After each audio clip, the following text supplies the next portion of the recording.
Hello, welcome to my channel, Turning Hurt into Purpose. My name is Ebony. In this video, basically, I'm going to talk about why I decided to start my YouTube channel. I am a single mom of 4. I have been through a lot in life, and the things and the trials and tribulations that I've been through in life, I feel like my testimony can be used for somebody else, to help somebody else out in life.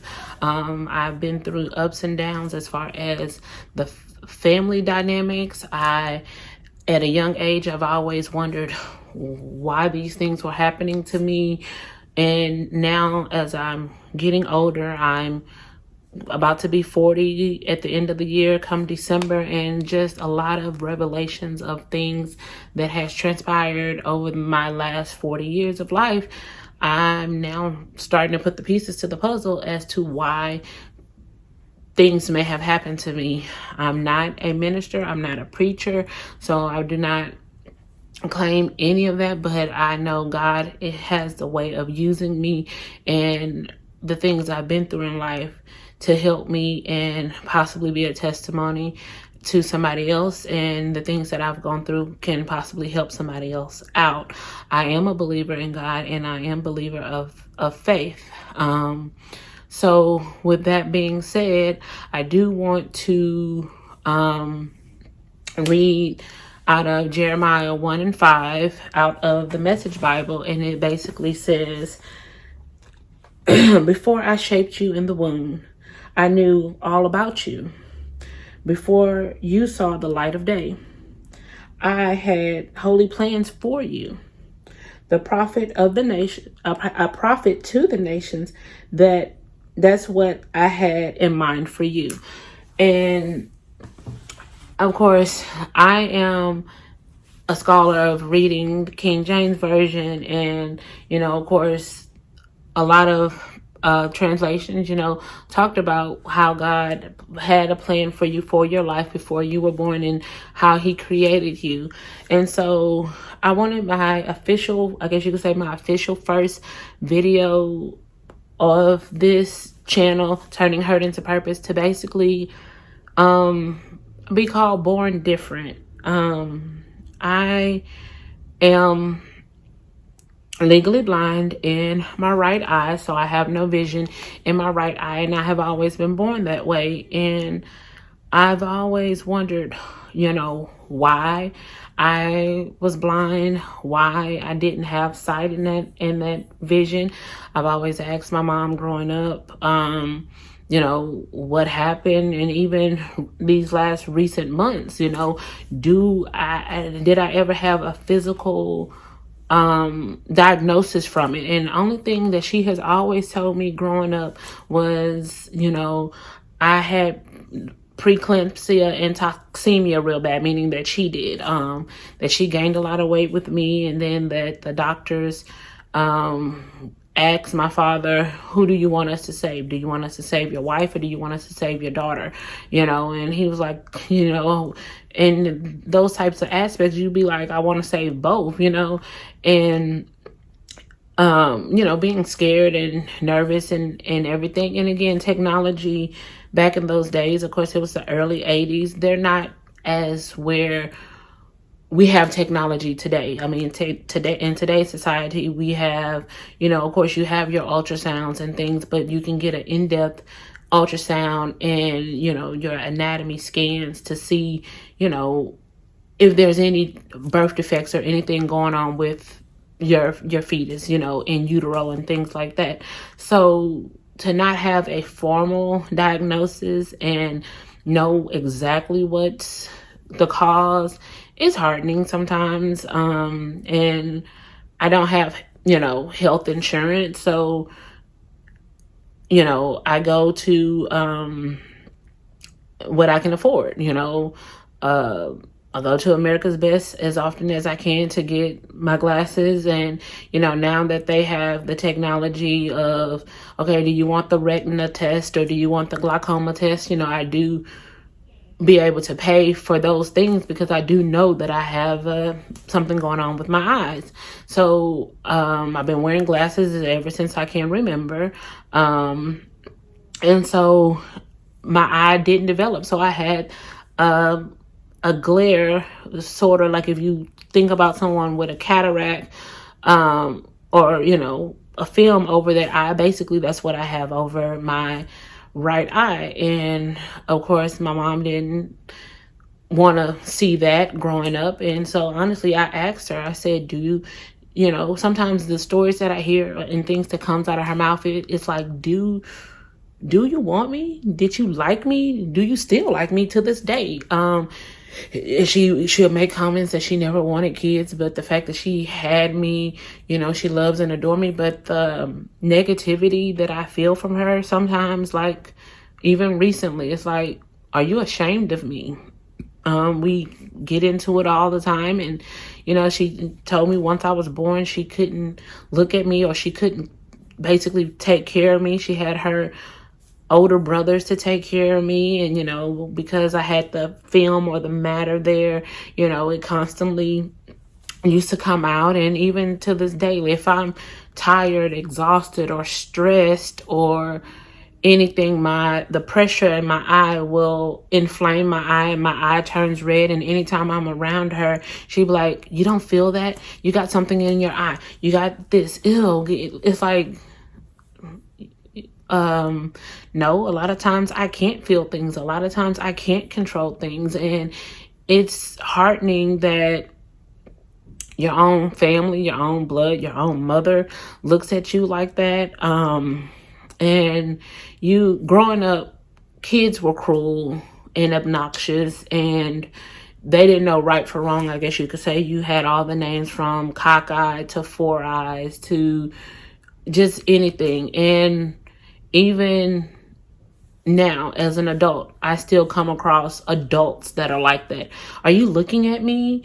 What are you looking at? And it's a shame that people in the world, I mean, are not taught morals or manners or different things. And a part of me sometimes, even growing up, it's like when people talk about people, you never know if you're going to be like that.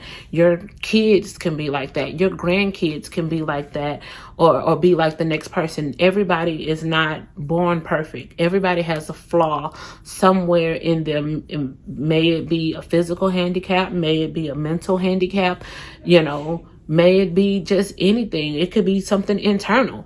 You can have all the internal insecurities inside of you. And so nobody is perfect. And so just growing up, you know, I had to have a large print. You know, I had to use a magnifying glass. Luckily, I didn't have to learn or use Braille, but I had all the accessibilities to me. I was in special ed. So riding the short bus, I had to do all those dynamics, and I was picked on for all of that. And, you know, but when you lose a sense, you get, your other senses are enhanced. Just because I lost my sight in one eye, my hearing is impeccable. You know, sometimes people can whisper, or I can hear things, and people like, and people think that they can be slick and say things, and then I'm like, I heard what you said. No, you didn't. Yes, I did. You know, you're talking about me, or you said something negative, or whatever. And then they was like, people be like, dang, how could you hear that? Or my peripheral in my left eye is so sharp to where, you know how they say you have eyes in the back of your head? Well, I can kind of see so far behind me or whatever. And even with my kids, I can, you know, sense things that they're doing or whatever. So I say all that to say discrimination. You know, you jobs can say that they have the discrimination clause there and different things, but to be discriminated against, in a field that I love. That was heartening. Back in, I want to say it was 2010, I had gotten my CNA license to be a nurse's assistant. So of course at the time I was looking for work, and one of the top hospitals here in the Houston area were one of their satellite hospitals on one of the on the north side of town was building a new heart, I guess a heart floor or something. And basically I went in for an interview with a recruiter, and after the interview with the recruiter, or should I say the talking with the recruiter, I had an interview with, I guess, one of the head nurses, I don't know, or the person that was over that head floor.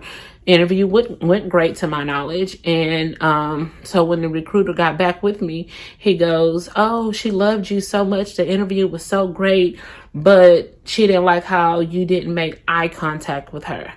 Well, to my knowledge, I'm making eye contact.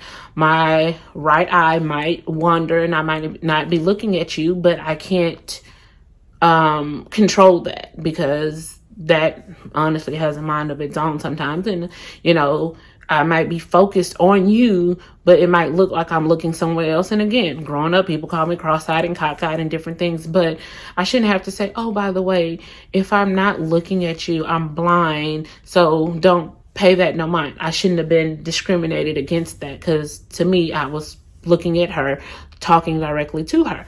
So it's like, okay, so I could have probably filed a discrimination suit against that, but I'm not petty like that either. And so, and I guess you could say in that aspect, it might be hard for me to find a job or to find employment. And after that, it kind of turned, I guess you could say, turned a sour taste in my mouth, towards that hospital, and moving forward to think about things in general after that. So, the medical field is my passion. And after that, I did end up working at a nursing home. And then after that, I ended up working with agencies and stuff. And like, even to this day, my thing is I like to work for myself. Eventually one day I would like to have my own personal care home and take care of people.